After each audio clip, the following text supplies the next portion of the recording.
Good afternoon, Patriot pals. Thank you for joining me. Have a good day and God bless you. Let's get into the news.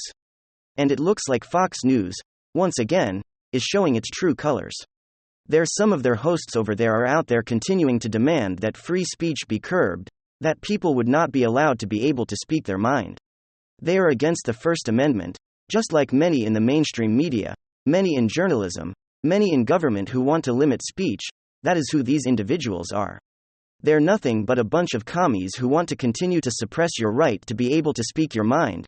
They want to be able to collude with the government in order to suppress your speech. And we have one of these hosts over here on Fox News. Goodness, that Judge Jeanine was there to shut it down. But sitting there advocating for more censorship, for more tiny Chinese style, communist China style of suppressing your speech, this is what these people are. It's infected Fox News from top to bottom. We know that people like Paul Ryan, who sits on the board, is for anti-free speech.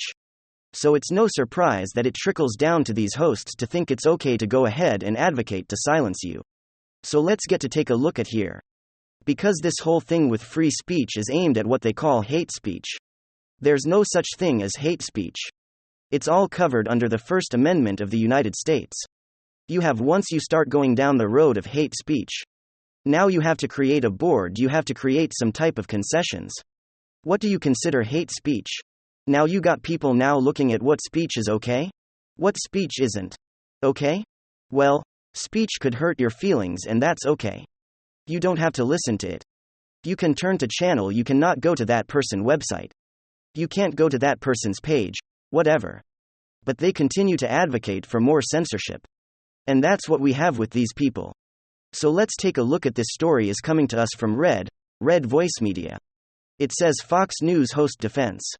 Censorship. Judge Jeanine blasts the argument with just 17 words. I'm not sure we'll bring back Nick Fuentes Rounds Jones. They're so scared of free speech or so scared of different ideas. Everyone listen to this, they said.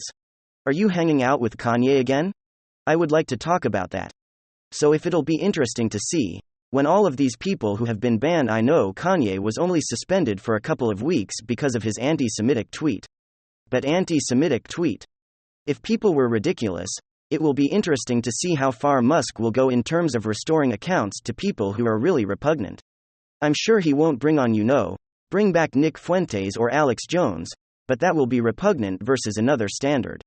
Hate speech is protected by the Constitution and the United States Supreme Court. Okay. It's just blanked. How Democrats threaten to defund the police. Okay, folks, that's what they do. They sit there and they will sit there and they'll make the term hate speech for everything they want. They want to make that term stick on anybody. Then they could sit there and they could continue to censor whoever they want, whoever hurts their fees, they'll sit there and want to advocate for them to have no voice. And because their views are repugnant, or whatever, it's absolutely ridiculous. What these journalists, so-called journalists, will sit there in hoops to jump through in order to silence everyday American citizens, because you are given your freedom of speech through the Constitution of the United States. The First Amendment protects that right. And these companies, these tech companies, the federal government, and of course, have gotten the so-called journalists will sit there and want to limit what you're able to say, or what news you would be willing to share. Because they, in their view, are the arbiters of truth. And whatever they say is what is the truth, and whatever you say cannot be trusted. See, this is what these individuals do. And they'll sit there and they do this every single time. And that is a huge issue when you have your own government fighting against your ability to have free speech. And this is some big news. Well, isn't that rich? I swear these politicians think we have goldfish memory as if we instantly forget about everything from the very recent past, and we're not going to hold them account for what they themselves said not too long ago. They say one thing, they do another. They say one thing, take a real strong stance, and then take the opposite stance and think that we don't see it. Well, we do see it. We see the hypocrisy, the lies. And of course, the biggest offender is none other than sleepy, creepy Joe Biden. It's funny how fast things change. When Democrats had control of Congress in the Senate, they were all powerful. He could say whatever he wanted. Now, all of a sudden, as Republicans take control of the House, his tone changes, he becomes softer. And now all of a sudden, he wants to work with the other side. Well, Not so fast, old man. Like I said, we don't have goldfish memories. You can't just pretend all of a sudden to be the great uniter now that you're in a position of weakness. We haven't forgotten your blood red Again, just a general Joe Biden video, the general theme being this Joe Biden guy is an absolute clown, and cannot and should not be taken seriously. Alright folks, take a look at this headline. I'm not really going to have to say much, you're gonna get it instantly. Quote, "The American people want us to work together," Joe Biden in meeting with congressional leaders. "And I think we have to do economies at risk. We're going to work together to find help, work together to fund the government, COVID and the war in Ukraine, all controversial and consequential issues. And we're going to find other areas of common ground, I hope, because American people want us to work together. And so I'm going to stop there and get started, because I'm sure this is going to go really quickly. And everyone's, well, isn't that rich? The American people want us to work together." Joe Biden says, "You know what? That's true. He's right. But you know, over the last 2 years, they've also wanted you to work together, work cohesively in passing common sense legislation and laws for the American people." Absolutely. But speaking of absolutely, you have also absolutely refused to do so for the past 2 years. Joe Biden goes from those MAGA extremist terrorists and those Republicans trying to take away your Social Security. They're trying to put you out on the street. They must be stopped. Democracy must be saved because Republicans are a threat to our democracy. You can't go from that to "we should work together," hopping and skipping around and holding hands or some garbage like that. All of a sudden, Joe Biden's very desperate in the last little month that's left in this Democrat-controlled Congress to try to get something done. You know, I hope Republicans don't do it. Because at this point, Democrats don't deserve unity. After all the destruction, the venom, the toxicity, the attacks, the defamation, slander, the last thing they deserve is Republicans caving in and giving them the wins that they want, and they so desperately need. Let's talk about unity. The midterms are over. Democrats have lost their control in the House, very similar outcome to what we saw in 2018.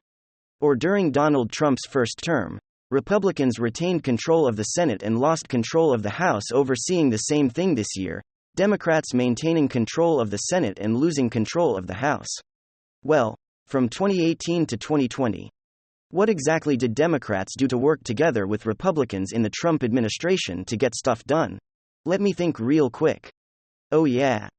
They tried impeaching him twice. They launched a bunch of phony investigations. They tried blocking his entire agenda. And now Democrats are relying on Republicans to play ball to get Biden's agenda passed. Yeah, I think that's a big yikes. A big pass for me.